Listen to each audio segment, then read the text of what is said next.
नमस्कार दोस्तों, आज का हमारा वीडियो जो है वो क्लास 10 एसएसटी का मॉडल पेपर है दोस्तों। और ये सब्जेक्टिव टाइप पेपर है और ये दोस्तों 99% चांस है कि ये क्वेश्चन आए, लड़ेगा ही लड़ेगा। ठीक है, 99% चांस है कि ये सब क्वेश्चन जो है ये लड़ेगा ही लड़ेगा। तो चलिए आपको क्वेश्चन सब बता देते हैं और उसके साथ आपको आंसर भी डिस्कस करा देते हैं। ठीक है, उसके साथ आपको आंसर भी बता देते हैं कि कैसे आपको आंसर लिखना है। तो चलिए, सबसे पहला क्वेश्चन है दोस्तों, वियना सम्मेलन की मेज़बानी किसने की थी?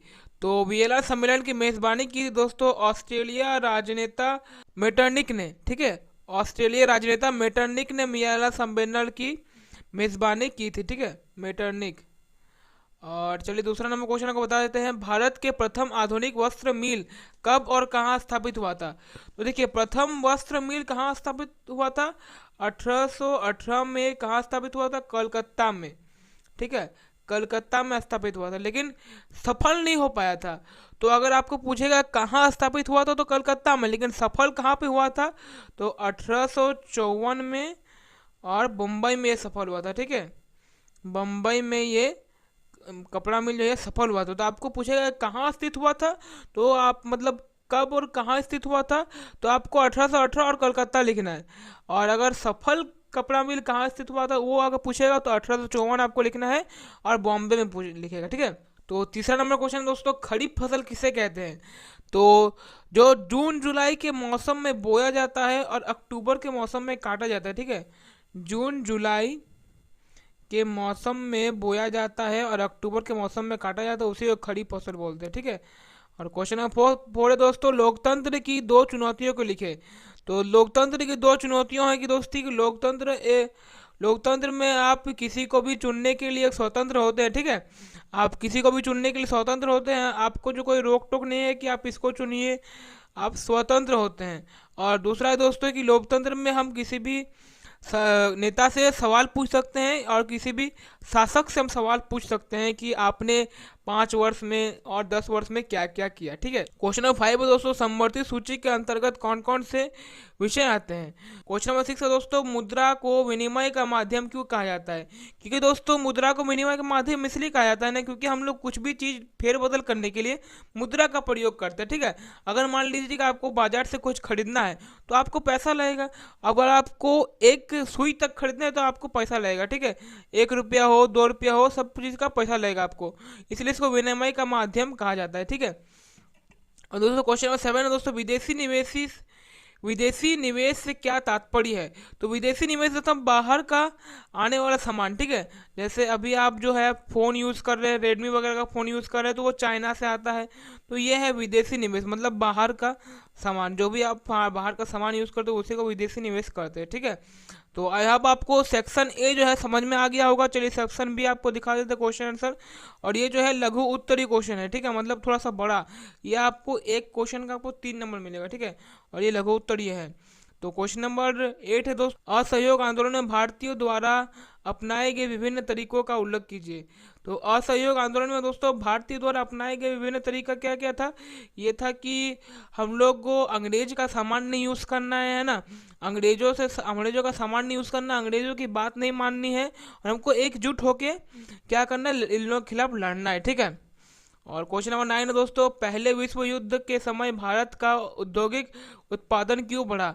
तो प्रथम विश्व युद्ध के समय भारत का उत्पादिक इसलिए बढ़ा था ना, क्योंकि पूरा विश्व जो है इसके मतलब लड़ाई में सबको ही लग गया था। ठीक है, और भारत अकेला ऐसा था कि वो लड़ा नहीं रहा था। ठीक है, पहले विश्व युद्ध में भारत ऐसा अकेला था, इंडिया जो लड़ नहीं रहा था, और इंडिया जो है प्रोडक्ट जो उत्पादन कर रहा था, सामान जो उत्पादक कर रहा था, वो पूरा विश्व में मतलब सबको अपने नागरिकों को फौज में डाल रहे थे लड़ाई जीतने के लिए।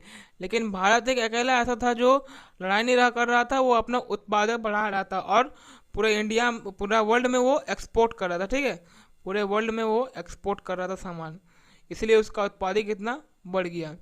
फिर क्वेश्चन नंबर 10 है दोस्तों, नवीनीकरण और अनवीनीकरण संसाधनों में क्या अंतर है? तो नवीनीकरण जिसको हम लोग बार बार यूज़ कर सकते हैं। ठीक है, जैसे हवा हो गया और दोस्तों पानी हो गया। ठीक है, और बहुत सारे सामान जिसको हम लोग बार बार यूज़ कर सकते हैं। और अनवीनीकरण जिसको हम लोग एक ही बार यूज़ कर सकते हैं। ठीक है, जिसको हम लोग एक ही बार यूज़ कर सकते हैं और बार बार हम उसको यूज़ नहीं कर सकते। ठीक है, तो आपको अंतर समझ में आ गया होगा।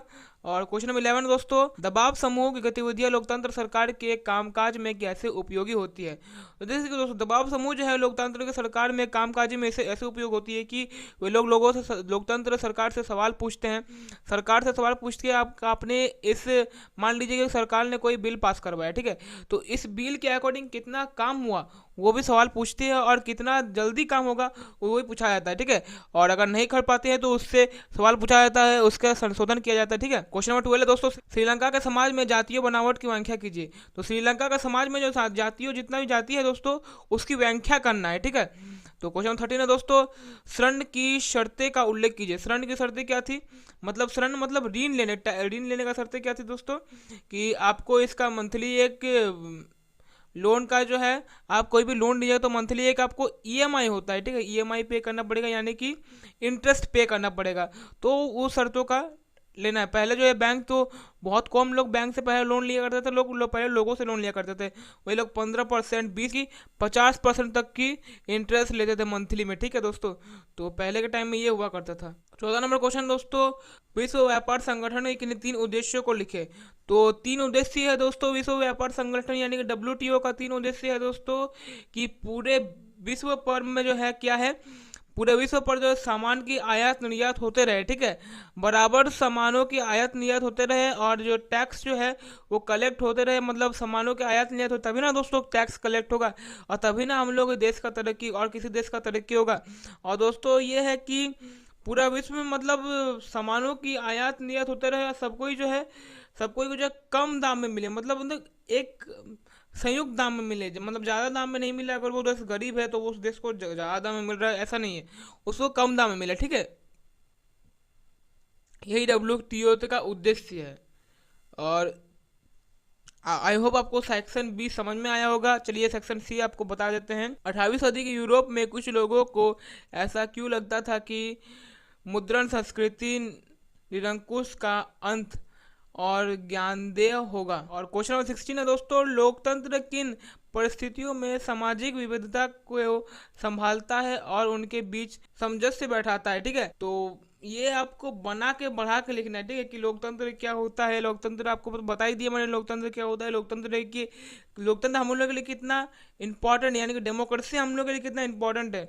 लोकतंत्र मतलब लोगों का तंत्र, मतलब आप लोगों वोट जो है वो लोग देंगे, ठीक है।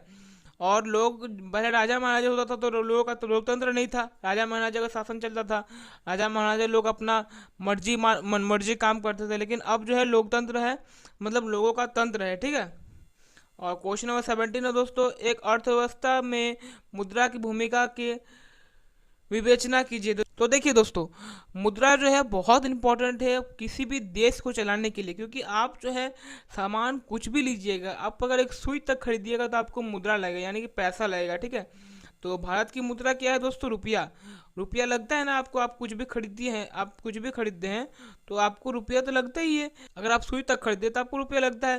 तो मुद्रा जो है बहुत इंपॉर्टेंट है किसी भी देश को चलाने के लिए। तो आपको इसको बना के कम से कम आपको 1.5 पेज में लिखना है, ठीक है।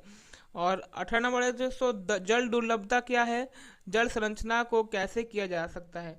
तो जल दुर्लभता क्या है दोस्तों, मतलब पानी के बारे में आपको बताना है। और जल संरचना मतलब कैसे हम लोग पानी को बचा सकते हैं, वो कैसे कर सकते हैं, ठीक है, वो आपको लिखना है।